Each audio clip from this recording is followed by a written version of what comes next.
Other media roast show, some of the most informative shows on television right now are billed as comedy. You know them, The Daily Show, Last Week Tonight, Solid 22 Minutes. They shape opinions, that's for sure, but are they reliable news sources? Let's see if we can find out. Joining me, first of all, is the co-host, Scott Colby. Scott is a journalist with 36 years of experience as a reporter, columnist, editor, photographer, designer, as well as a national best-selling author and the creator of the Coach Colby Writing Academy. Visit his website, coachcolby.me, for a free insider's cheat sheet on how to write effective op-eds. But Scott is not a comedian. And neither is my brother Craig, although some people think he's funny looking. I don't. Craig has spent 37 years in broadcasting. He's an award-winning executive producer and author and owner of Colby Vision, a video production and consulting company. But like we said, Craig is not a comedian. And since I'm not a comedian, or neither of us is a comedy A-lister, we brought in a debater, Steve Patterson, the host of CBC Radio's outstanding and long-running show, The Debaters. He is our guest today. Welcome, Steve. Thank you for having me, brothers. And I thought you were going to go to, since he's an A-list, I thought you were going to go to D-list. He's a D-list. So I'm like, either way. We don't go that low. Our favorite thing is to bring guests on and immediately insult them. Well, yeah, it's good. It goes over really well. Keeps them on their heels. It wakes them up. I was going to say, yeah. So we're going to talk all about news and comedy, and there are big shows for that. On your show, The Debaters, which I love, you use current events more as a jumping off point than, say, deep dives into policy and what people are doing. For you, how much do you rely on politics for comedy? I mean, the good thing about our show being on, CBC is that people are generally politically aware. They do like going into it, some places more than others. We tape episodes in Ottawa every year, so when I do a show opening there, I got to know exactly what's going on in Canadian politics, because that's everyone there is into it, and a lot of them work in it, so they want that. But I do think it's really important to know what's going on. You want to touch on it, but also it can be overload. It's especially now. I think that sometimes people are, they're bombarded with messaging so much that you kind of want to. In comedy, you can touch on it, but then you got to bring some actual comedy too. What do you think? I mean, they've been natural pairs for a long time. What makes news and comedy such good companions? I think for me personally, it's a way to keep writing every day because the news changes every day. So, I have read a quote from Jon Stewart saying that it's basically doing current events comedy is like writing a set on toilet paper because no one's going to care by the next day. But for me, it keeps my mind working on what is going on, and then you'll get some stories that have a long news cycle to them. For instance, tariffs, which I was hoping would not still be in the news every day, but they are. And I've got a bit on tariffs that I thought I would do for one taping, and now we're coming up on the sixth taping of me doing it, and it's still front page news. So it's good to be aware, I think. Are tariffs inherently funny? I mean, not to me, I don't think, but I mean, my take on it is that I wish, I have optimism for Prime Minister Carney, but I kind of wish Chrétien was back in, because that's the guy I really want going toe to toe with their guy, and he would have approached it very differently. So some industries are obviously, everyone's kind of wondering what's going on, and some industries are devastated by it. So I'm pretty careful with it. I think it affects all of us, and I don't want to ever do a show that knocks a group that's already been knocked down further. I'd like to take a shot at the people that are making this unnecessary stuff happen, and that's taking a shot at the powerful. I think is always better than taking an easy shot at the people who are suffering. So. If I could just follow this thread for 1 second. Okay, so a lot of comedians, stand-up comedians, they test their material right? You go to a stand-up show, and sometimes they say no phones because they you know they're going to be pushing the limit, pushing the edge, right? And someone like your show and the CBC and news, how do you find where that line is, and do you have a chance to test that before you go into your live shows? That's a really good question, and I have to answer it honestly because I've been asked this question before, and I've always answered, you don't know where the line is until you cross it, and the crowd the crowd will let you know once you have, and then it's what happens after that that to me makes the strongest comedians is how do you react to the crowd's reaction, and for me, live comedy should be in the moment, and it should be taking into consideration what those in the room are feeling. And if you don't, you could just do the show, to a bedroom, which is what a lot of I think a lot of newer online comics do, is they just do a show to a screen with no one on the other side of it. So I'm very conscious of what the people are feeling, and with debaters, we got a pretty big listenership, so I unfortunately can't imagine what all of the listeners are, how they're reacting to it. We try to stay, as in the middle as we can, but we get letters every week from people that are, offended by something that we said because it's point of view comedy, and fortunately, we've been on long enough. I think that they trust we're not doing it from a bad place. We're trying to take shots at all sides, I think is the way that you do it best. We've taken lots of shots at the Conservatives, but we took a lot of shots at Trudeau on the way out as well. So it's we try to keep our arsenal equally dispersed, I guess, which might not be the right choice of words for now either. But Yeah, Trudeau took more shots than Bonnie and Clyde put together on his way out. I love that you brought up Jean Chrétien, because he had the funniest headline I think I've ever seen, at least on the short list, when he choked that protester in Hull. The headline was Hull Hogan. Yeah, that was the Ottawa Sun. Yeah, it was brilliant. That's pretty good. Comedy and news shows, they are so popular right now. I can't miss a week of Last Week Tonight with John Oliver, and Jon Stewart is everywhere. They shape opinions, but are they news shows? Like, how do you classify those shows? I think they are news shows, and they are where a certain generation literally gets their news. They don't want to take it from a traditional source. They don't even watch television or have cable, as far as I know. A lot of the Gen X generation. So for them, this is their source of news. And John Oliver, especially Last Week Tonight, they do deep dives on things, and they must have an army of researchers and an army of lawyers, because they're taking direct shots at people in the news and naming them by name, and they have to be able to back it up. So I absolutely think that those are reliable sources of news that you want to take in a palatable way. And this hour in Canada, I think they do a great job of what they do with sketch. I just wish a Canadian broadcaster would have the guts to do a Canadian version of the Daily Show, because a nightly version of that where we have the Canadian perspective, because that's missing, and it's sorely lacking, unfortunately. Go ahead, Scott. No, go ahead. With those shows, how important is that palatability in a time when the news is so dire? I mean, almost any time you can say that, but now we have, right as we're recording this, the President of the United States has sent the National Guard and the Marines into Los Angeles against the will of the governor.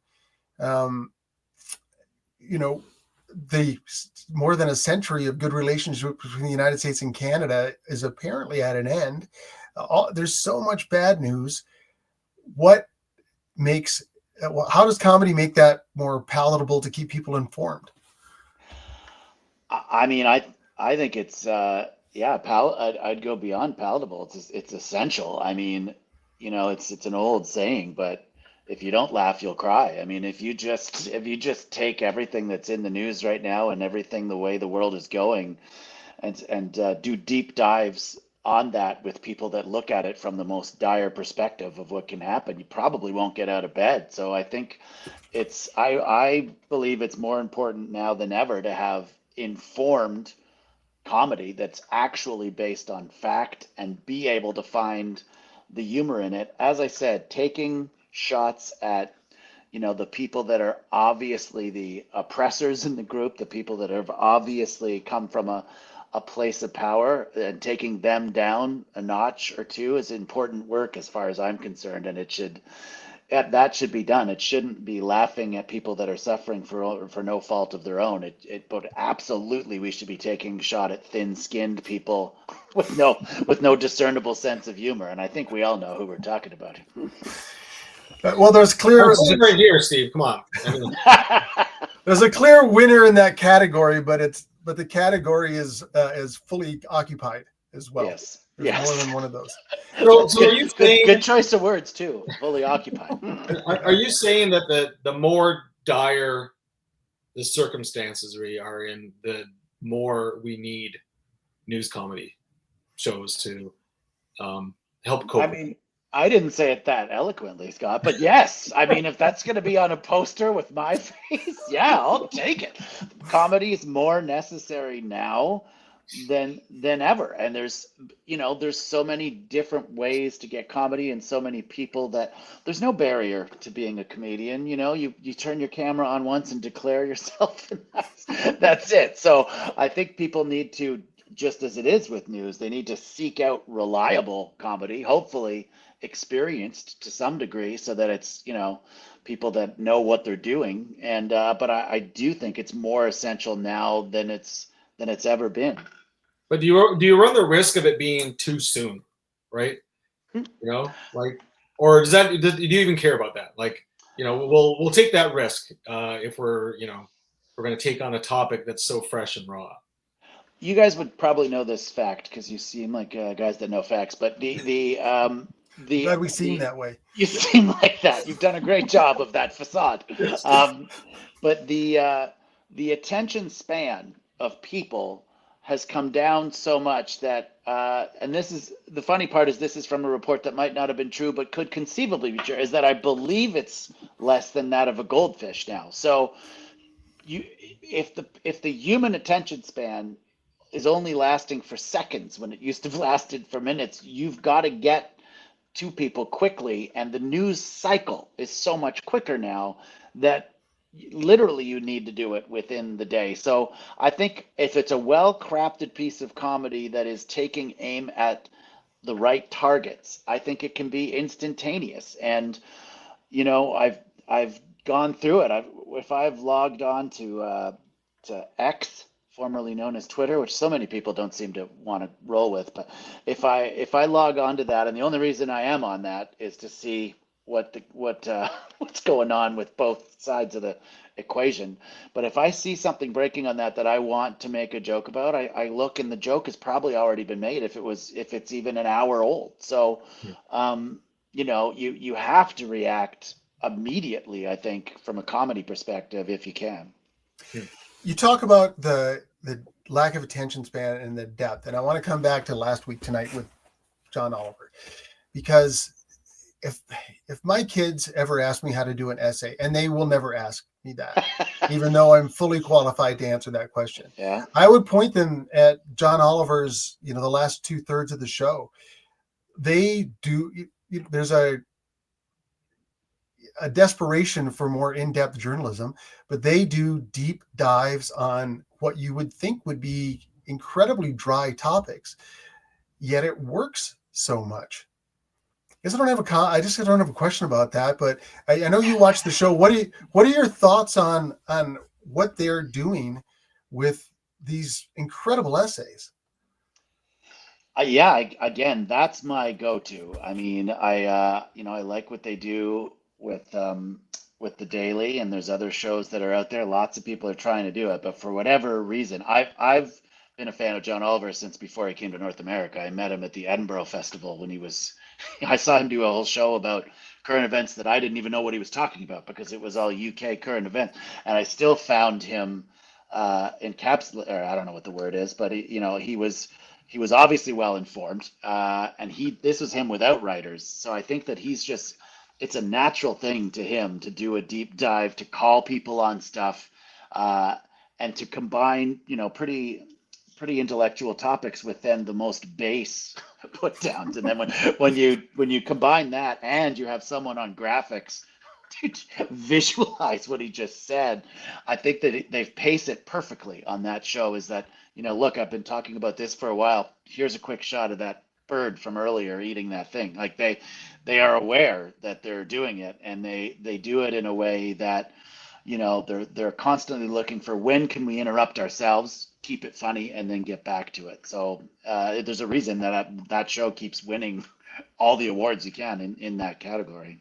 Do you think someone like him and Trevor Noah have a license maybe that others don't, because they're outsiders, right? They're not from North America. They're coming in, so they can kind of point out the absurdities as an outsider. And do you find, as a Canadian comedian, that you may or may not have that license, or does it even matter? That's a great question too. You guys have good questions. This should be called Great Questions with Craig Scott, if you're looking for an image. In my experience of doing comedy in a few different places, I've found that Canadians can immediately laugh at themselves, no matter if it's a Canadian delivering it, for sure, but also others. I find Australians are like that, and I find the Irish, which is my background, they're like that. I find that ironically, the British and the Americans are not usually. They don't want someone coming from another place and making fun of something about them to their face. So it's kind of amazing that John Oliver is accepted like that. And Trevor Noah, they seeked him out on the Daily Show to come as that outsider. So maybe it's just me. Maybe the stuff I was doing they didn't like. But I find that, Canadians laugh at themselves much easier, and I think that's a great quality. Right now, I'm not sure a Canadian could do a show in the States and be laughed at as much. But boy, do we need Canadians standing up for ourselves and making fun of others right now. So why do you think, for the most part, political comedy leans left? Because the right have no discernible sense of humor. That's the short answer. They don't find anything they're doing funny about themselves. And if you've ever heard, a right winger have you ever seen a clip of a right winger doing something they think is funny? It is discernibly not. It's not funny. It just violates everything I just said. It's not making fun of themselves. It's making fun of people that were, kind of the powerless as opposed to the powerful. And it's they don't have any sense of humor. And I don't mean to name names, and I know you didn't ask this, but I was on stage doing a show with former Prime Minister Stephen Harper, and he wouldn't even look at me in the face because we had made so much fun of him on the debaters. and I was supposed to interview him in the group. He, I'm sure, said to the group, I'm not going to be interviewed by that guy. And after he was done, I don't think he realized I was emceeing the whole event. So I came up after him and said, I can't even begin to describe how different that interview would have been if I had done it. And he stared at me with his Vulcan ice eyes from across the room. And I'm like, there's a person with no sense of humor about themselves. It sounds to me, and these are my words, not yours, like a lack of humanity. Right? I mean, there is some humanity in realizing your own vulnerability and being able to laugh at it. And if you can't, it feels like there's a piece of the puzzle missing like under the couch or in the middle of the floor and sucked up by the vacuum cleaner, and you may never be getting it back. I mean, it's a pretty specific analogy, but yes. Yeah, you can. What kind of vacuum cleaner is it, Craig? Is it a Dyson? No, it's like a central vac. It's a central vac. So you can probably dig it out downstairs from that big what kind thing. of vacuum cleaner is a funnier vacuum cleaner? It's a dust buster. Let's brand. That's a funnier one. Yeah. It's too easy to find. What's off limits in Canadian politics?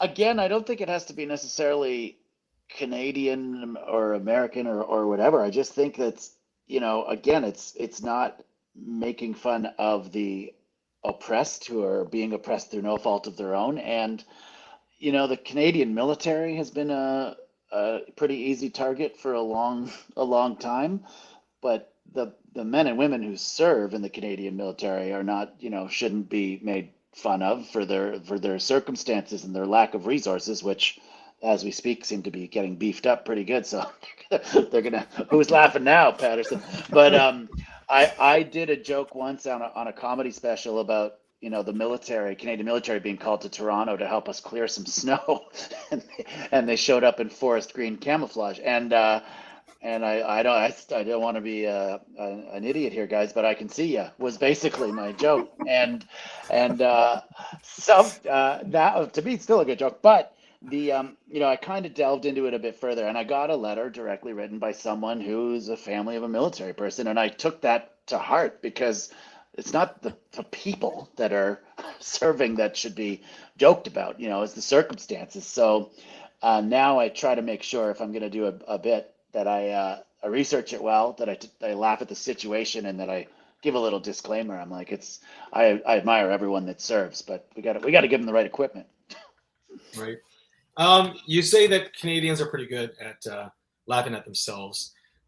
Is there a part of Canada that is more challenged in that aspect? I imagine the Maritimes are pretty good jokers. Is it a tougher crowd in Toronto or Alberta? You know, who can we throw under the bus? That's tough. I have done shows everywhere, fortunately, and I'm a pretty good person to ask about this. The real risk you run is that when you do a show out east in Newfoundland, there's a good chance most of that crowd's funnier than you, just with anything that they say. So it's a bit intimidating to do shows out there. And I did, you know, one of the first Newfoundland comedy festivals, and I was on stage with Mark Critch and Sean Majumder, which is basically like doing a Catholic convention with God and Jesus. So it was that wasn't an easy set to get there, but they're a fun loving people, and if you can give them any excuse to laugh, they'll laugh at it. I think the toughest audiences I've had to face have been you know, I won't say Vancouver in general, but Vancouver, it kind of moves east to west. And if you, you know, do a show on a Vancouver Friday night and there's a guy there and a girl and they're on a date and you make that guy's date laugh, there's a good chance the guy won't. And I don't know, it might be everywhere, but I've found they're a little bit more serious about themselves in BC. But again, we tape debaters in Vancouver all the time, and we have great crowds there. So I don't want to get everybody in BC mad at me now, but I would say the crowd that most wants to laugh are in the East, and they're all great, but East to West, it gets a little bit different. Right.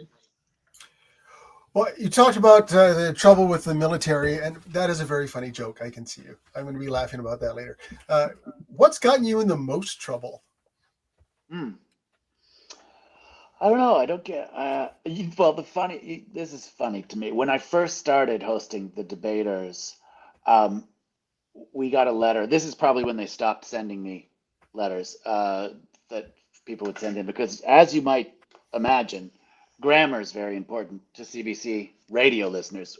So we got a letter that said, "I don't know whether Steve Patterson doesn't know the difference between infer and imply, but he used the term infer when he should have used the term," something like that.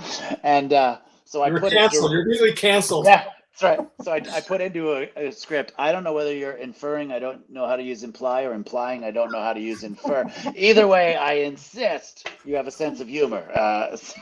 And then they stopped sending me those letters. So, you know, that's they're an informed bunch, debaters fans. And, you know, I just in Toronto not long ago, I did a joke about how, you know, I was going into a Chrétien bit and I mentioned how old he was, and someone I was off by a year. And someone was like, "No, he's this." And I'm like, God, can I just you know who I'm talking about, right? Yeah, well, people love when people on TV are wrong and they can correct them. I'm old enough in TV and they can insult you for it. I'm old enough in TV to be pre-internet at TSN when people would phone and leave messages, and someone would transcribe the messages and leave them for us in the newsroom. And I remember once I was at TSN, Mark Jones was on the air at the time, Michael Landsberg, Jim Van Horn, Paul Romanuk, Gino Retta, and somebody left a note that said, Mark Jones is terrible, and so is the tall guy, the short guy, the guy with the mustache, and the Jewish guy with the blow-dried hair. And Mark Jones read it and said, at least he knew my name.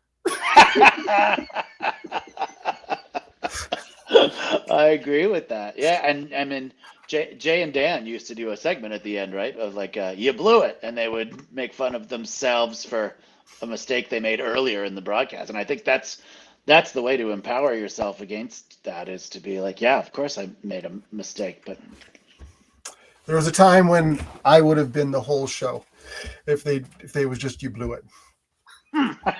Behind the scenes, just mistakes that have been made. So what's the with a live show? What is the biggest challenge with a live show?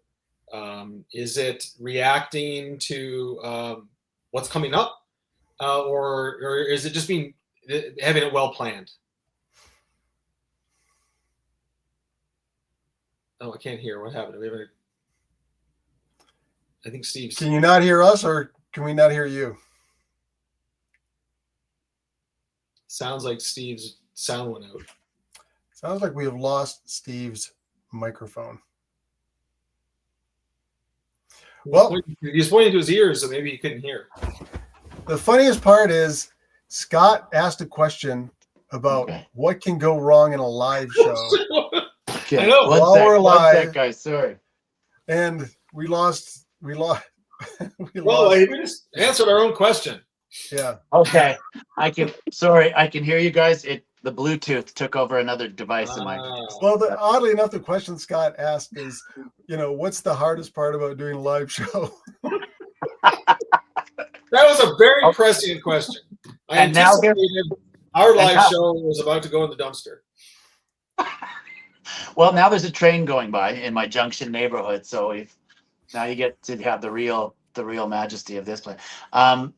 Yeah, I've never been good with technology. I think I give off some sort of gamma ray that affects live feed. So I hate having control of the technology and trying to speak. So I admire Craig for doing that at the same time. But I was wondering, like, is it like with a live show? Is it could be like the crowd's like someone gives an answer that's like kind of out there. The crowd maybe isn't into it, or is it just not being properly, like if everything's properly scripted, you can pretty much sail through a live show. Obviously technical problems pop up. Yeah, I think that if you're going to be a live show, that you should be truly live, that scripting is great, but comedy needs to be off the cuff as well. It needs to be reactive as well as proactive. So I think the reason that I've been able to host the debaters for as long as I have is that I don't know what the comedians are going to say. I have no idea what their arguments are, and I can react in real time for real. So it's in no way is it like a play. We're not doing a 3-person play, and it's not quite fully improvised. It's a little sweet spot in between where the comedians have prepared opening arguments and closing arguments, but if it doesn't go their way, they have to adapt to each other. And they are butting heads in the middle of the show with the bare knuckle round, and they have not ever rehearsed that. They don't know what they're going to say, and we've had some great comedians at the Just for Laughs Festival. When we have a chance to have non-Canadians that are still great comedians, we have them on. A lot of them have trouble because they're not used to another comedian questioning them in the middle of their own act on stage. So that to me is when the show is at its best, because it's 3 comedians working in real time, which you don't get to see anywhere else. And it's not quite improvised comedy. We can't rely on a scene or it's got to be all words, and it's being sent out to radio. So visual gags are not as good on the radio. Has the bare knuckle round or that kind, has it ever carried itself off stage? Like, do some of these, I mean, comedians, I've known a few comedians over the years, and I like them because they're eccentric and weird and damaged. So Thank Thank you for that. And I say that with He says it at affection, the end of the show. with lots of affection. Does that ever, everything closes down and then you get backstage and it's like, what the heck was that? You SOB. No, I don't think so. I think that the large majority of the time the comedians are working together. It's the only opportunity we get to do that, be on stage together. So as much as I don't know what they're going to say, they we come to an agreement before whatever's out there is out there. It's like the hockey players shaking hands at the end of a long series. It's done to entertain the crowd, and the more personal it gets, sometimes the funnier it gets. So they'll hopefully they have a chance to touch base and go, hey, please don't do that on the show. So I've never seen it really carry over to bad blood. I will say there are some comedians who actively don't have as much liking for each other as they might, and they'll try a little harder in their debate to win, but they generally don't. No, there's no lawsuits pending. So. No To me, that's when the show is really magic. Is that bare knuckle round when you can tell it's a little improvised and they can react off what the other person's said. I just think that the whole show is magic. I love it. One more question before we go. What do you want people to know about the relationship between news and comedy?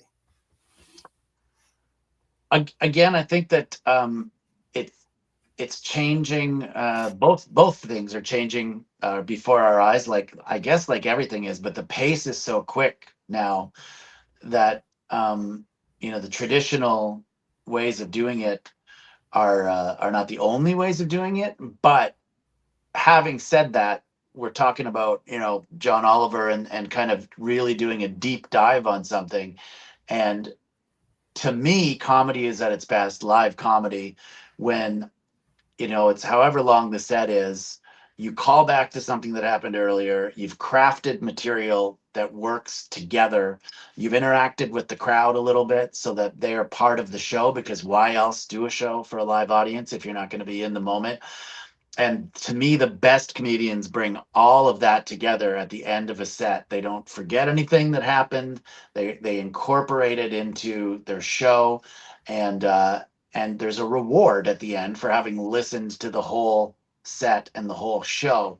So I don't like seeing comedy, air quotes, that is done in a 2-minute splurge with an audience member who doesn't have a microphone, and it's the comedian just making fun of that person. That's not comedy to me, unless that person's touring with the other person. It was set up like 1980s wrestling. Sorry if I just broke that to you guys, the 1980s wrestling.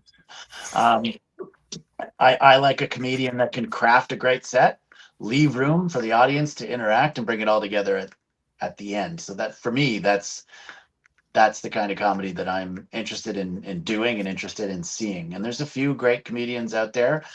And you didn't ask this question, but I'm going to answer it anyway.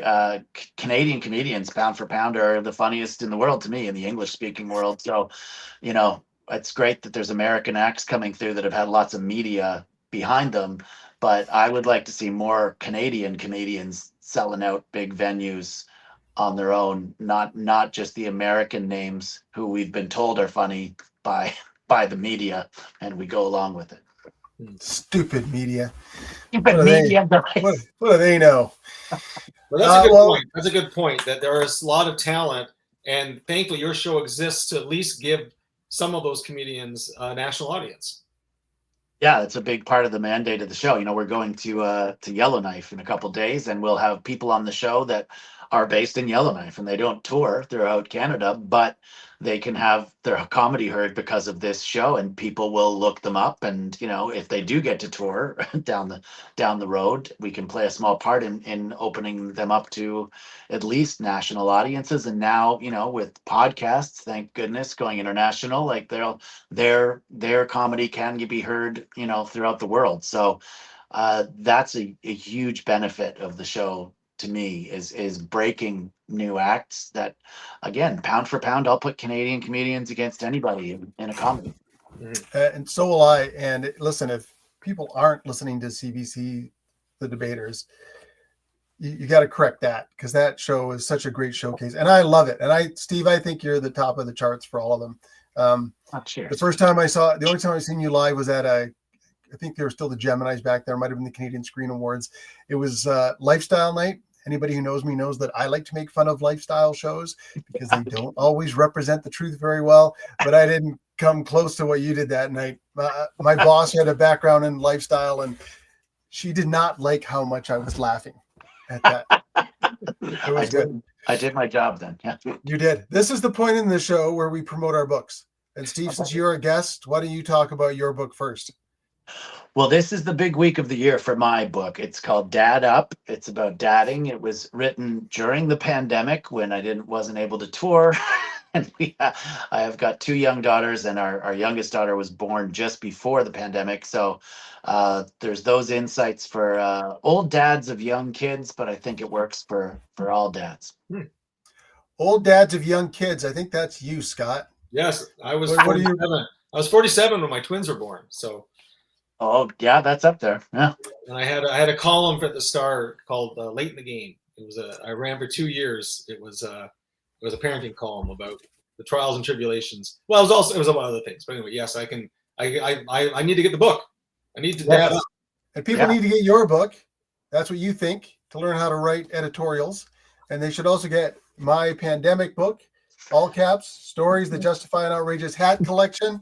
I don't have my book, but here's a smiling poop that my daughter drew me. I can't compete with that. Nobody can compete with a smiling poop. And what is poop if not happy? And also my next book, The Unqualified Hockey Coach, comes out August 15th. Yeah, I want to see that, man. Cheers. Well, I can definitely get you a copy. I would be happy to get you one. Let's do this. Yeah. We'll do book currencies. I wish the world would work like this. Yeah, it'd be great. We can have our own book club and invite people to come and buy our books. It'll only be our books. We need a big group. All right, Steve, thank you so much for joining us. You. We're both big fans. We Huge really fan. appreciate your time and your thoughts. And people, buy his book, Dad Up, and please listen to the debaters. You will be a better person for it. Thanks very much, gents, and keep brothering so well. I like this. I like to see brothers getting along. We have a third brother, but we don't let him on the show. we don't let him anywhere near. Never coming on. I understand that too. We told him we mentioned him on the show and he didn't like it. So, all right. Thanks for listening, everybody. So long. Bye.